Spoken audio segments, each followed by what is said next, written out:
হালাকা আন্নি সুলতানিয়া, সেদিন তাদের ক্ষমতাও খর্ব হবে, ক্ষমতাও শেষ হয়ে যাবে, অর্থ কোনো কাজে আসবে না, ক্ষমতাও তাদেরকে মহা বিপদ থেকে বাঁচাতে পারবে না। আল্লাহ রাব্বুল আলামিনের পক্ষ থেকে ফয়সালা এসে যাবে। আল্লাহ রাব্বুল আলামিন ফেরেশতাদের অর্ডার করবেন, বলবেন খুযূহু ফাগুল্লু সুম্মাল জাহিমা সাল্লু। আল্লাহু আকবার। আল্লাহ রাব্বুল আলামিন বলবেন, বান্দাকে বলবেন খুযূ, বান্দা ফেরেশতাদেরকে বলবেন, ফেরেশতারা এদেরকে ধরো, পাকড়াও করো, গ্রেফতার করো। তাদেরকে গ্রেফতার করা হবে, পাকড়াও করা হবে। আল্লাহ বলবেন ফাগুল্লু, ডান্ডা বেরি পড়াও, শিকল দিয়া বন্ধ। দুনিয়াতে আলেমদেরকে, কত বড় বড় আলেমদেরকে ডান্ডা বেরি পড়ানো হয়েছে, পড়ানো হয় নাই? এই অঞ্চলের গর্ব মাওলানা মুফতি কাজী ইব্রাহিম হাফিজাহুল্লাহ, তার হাতের ভিতরে কোমরে রশি বেঁধে এত বড় একজন শাইখুল হাদিস, এত বড় একজন আলেম, সারা পৃথিবীর বড় একজন ইসলামিক স্কলার, তাকে কোমরের ভিতরে দড়ি বেঁধে বেঁধে এরপরে আদালতে আদালতে ঘুরাইছে, ঘুরায় নাই?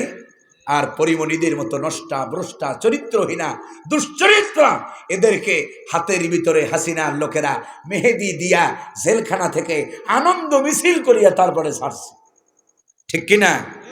এই দৃশ্য কি আল্লাহর ক্যামেরায় নাই? আল্লাহ তাআলা ফেরেশতাদেরকে বলবেন খুযু, অ্যারেস্ট দেন, এদেরকে পাকড়াও করো, গ্রেফতার করো, ধরো, ফাগুল্লু, ডান্ডা বেরি পড়াও। কি পড়াও? ডান্ডা বেরি শিকলাবদ্ধ করো। ভাইরা আমার, ডান্ডা বেরি পড়ানো হবে। কেমন ডান্ডা বেরি? দুনিয়াতে মাওলানারে কয় হাত দড়ি দিয়ে বাঁধছ? একজন আলেমকে কয়টা লোহার বেরি তুমি পড়াইছ?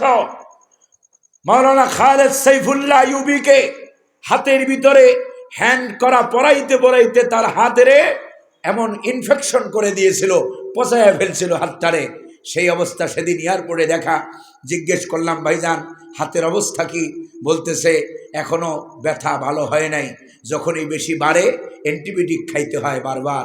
অ্যান্টিবায়োটিক খাওয়ার পরে এই পরিমাণ অত্যাচার নির্যাতন হাসিনা এবং হাসিনার দোসররা তারা করেছে। মাওলানা শাইখুল হাদিস মাওলানা মামুনুল হকের মতো আলেমদেরকে নিজের স্ত্রীর মাধ্যমে ধর্ষণকারী সাজাইয়া তারপরে অত্যাচার করেছে, নির্যাতন করেছে, ঠিক কিনা? এদেশের নিরীহ মজলুম অসংখ্য ওলামায়ে কেরামদের উপরে যে অত্যাচার নির্যাতন হয়েছে। অনেকে বলে হাসিনার পতন অমুক দল তমুক দল তারা করছে। আমি বলি ভাই, হাসিনার পতন বিএনপি জামাত অমুক তমুক কিছু করে নাই। হাসিনার পতন এসেছে কার পক্ষ থেকে? হাসিনার পতন করেছেন কে?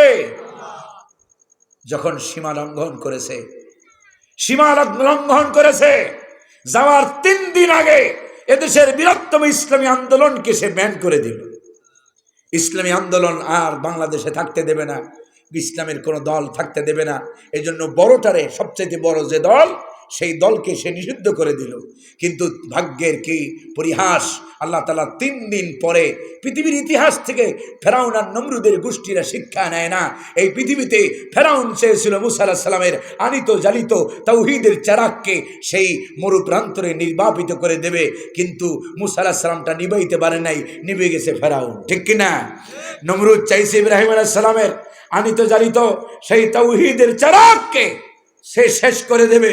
ইব্রাহিম আলাইহিস সালামকে আগুনে ফেলাইয়া ইব্রাহিমকে আগুনে পোড়ানোর মধ্য দিয়ে ইব্রাহিমের সেই দিনকে শেষ করে দেবে। বরং ইব্রাহিমের দিন আছে, টিকে আছে, টিকে থাকবে ইলা ইয়াউমিল কিয়ামা। নমরুদরা নাই, আবু জাহেল, আবু লাহাব, উতবা, সাইবা সবাই যে ষড়যন্ত্র করেছিল মুহাম্মদুর রাসূলুল্লাহ সাল্লাল্লাহু আলাইহি ওয়াসাল্লামের আনিত জ্বালিত তাওহীদের চারাককে মক্কার মরু প্রান্তরে নির্বাপিত করতে চেয়েছে। তারা যেমন পারে নাই, নব্য জামানার যত নমরুদ আসবে, যত ফেরাউন আসবে, যত আবু জাহেল আসবে, নতুন নতুন যত ফেরাউনের জন্ম হবে, আল্লাহ রাব্বুল আলামিনের জবাবটাও তার চাইতে ভয়ঙ্কর হবে, ঠিক কিনা? যেমন জবাব আল্লাহ হাসিনারে দিয়েছেন, যাবার 3 দিন আগে বন্ধ করে দিল, ব্যান করলো জামাত ইসলামকে। 3 দিন পরে আল্লাহ তাআলা আওয়ামী লীগের গোষ্ঠী সুদ্ধা 14 গোষ্ঠীরে ব্যান করে দিয়েছেন কে? কাউরে তারাইতে হয় নাই, নিজেরাই ভেঙে গেছে। নিজেরাই কি? এই লক্ষ্মীপুরের কত বড় বড় নেতারা, যাদের সন্ত্রাসের রাজত্ব কায়েম করেছিল, যারা কত কিছু ছিল। সেদিন দেখলাম 2টা ছবি এই লক্ষ্মীপুরের 2 বেয়াদবের, তারা ওমরা করতেছে। আমার বাড়ি এখানে না, কিন্তু আমরা খোঁজ খবর রাখি।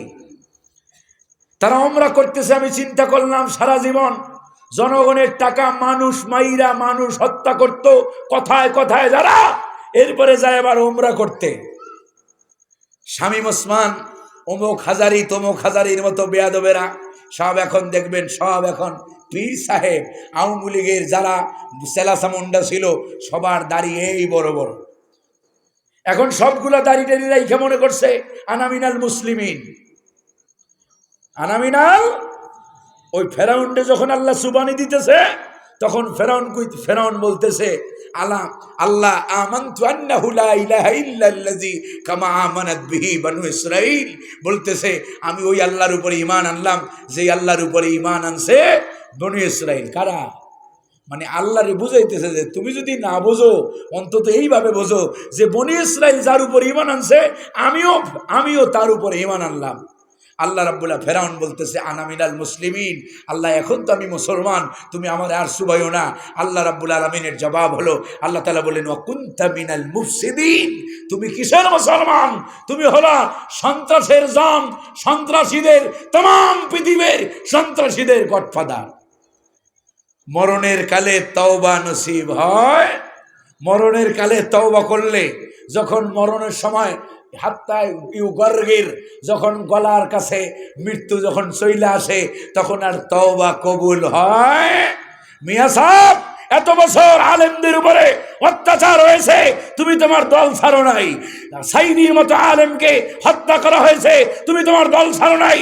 মজলুম মাওলানা শহীদ মতিউর রহমান নিজামীর মতো জগৎ বিখ্যাত আলেমকে, ফকিহুল মিল্লাহকে হত্যা করা হয়েছে, ষড়যন্ত্র করা হয়েছে, যুদ্ধপরাধের নাটক দিয়া একটাবারের জন্য দল ছাড়ো নাই। এখন তুমি তওবা করতেছো যে আমি আওয়ামী লীগ আর জীবনে করব না, এখন আর আমি জীবনে আওয়ামী লীগ করব না। সব দাড়ি টুপি, এখন সব দাড়ি টাড়ি লম্বা হয়ে গেছে। দেখি জেলখানায় কয়েক নেতার দাড়ি একেবারে পাকা, মনে হয় যে পীর সাহেব কেবলা। সম্মানিত হাজিরিন, আল্লাহ রাব্বুল আলামিন বলবেন হালাকা আন্নি সুলতানিয়া, এদের ক্ষমতা শেষ হয়ে গেছে, এদের ক্ষমতা ধ্বংস হয়ে গেছে, এদের টাকা কোনো কাজে আসবে না। ফেরেশতাদের বলবেন খুজুহু ফাগুল্লু সুম্মাল জাহিম সাল্লু, ধর পকড়াও কর, শিকল দিয়া বন্ধ। দুনিয়ার সলিমুদ্দি কলিমুদ্দির দোকানে বানানো কোনো শিকল না, এ শিকল হলো জাহান্নামের ৩৫০০ বছর যে আগুনকে উত্তপ্ত করা হয়েছে, সেই আগুনের তৈরি করা শিকল দিয়া সেদিন তাদেরকে বাঁধবেন কে? আল্লাহ বলবেন সুম্মাল জাহিম সাল্লু, এরপরে এদেরকে জাহান্নামে নিক্ষেপ করে। বলি নাউযুবিল্লাহ। এদের কি অপরাধ? আল্লাহ রাব্বুল আলামিন বলেন, শোনো, দুনিয়াতে কয় হাত ধরি তুমি পড়াইছো মাওলানা রে? সুম্মা ফি সিলসিলাতিন যারউহা ৭০ যিরাআন ফাসলুকু। আল্লাহ রাব্বুল আলামিন বলেন জাহান্নামীদেরকে সেদিন সুম্মা ফি সিলসিলাতিন যারউহা ৭০ যিরাআন, সেদিন জাহান্নামীদেরকে ১ গজ আর ২ গজ নয়, লম্বা ৭০ গজ লম্বা দড়ি দিয়া বেঁধে জাহান্নামে নিক্ষেপ করবেন কে? এই ৭০ গজ দড়ি তথা ১৪০ হাত লম্বা জাহান্নামের শিকল দিয়া বেঁধে আল্লাহ রাব্বুল আলামিন জাহান্নামে নিক্ষেপ করবেন। কারণ কি? শোনো, আল্লাহ তাআলা বলেন ইন্নাহু কানা লা ইউমিনু বিল্লাহিল আযীম। এদের ১ নম্বর কারণ হলো এরা আল্লাহর উপরে ঈমান আনে নাই। আল্লাহর উপরে কি করে নাই? ঈমান আনে নাই। ওয়ালা ইয়াহুদ্দু আলা তাআমিল মিসকিন। ২ নম্বর অপরাধ হলো মিসকিন অসহায়দেরকে খাদ্য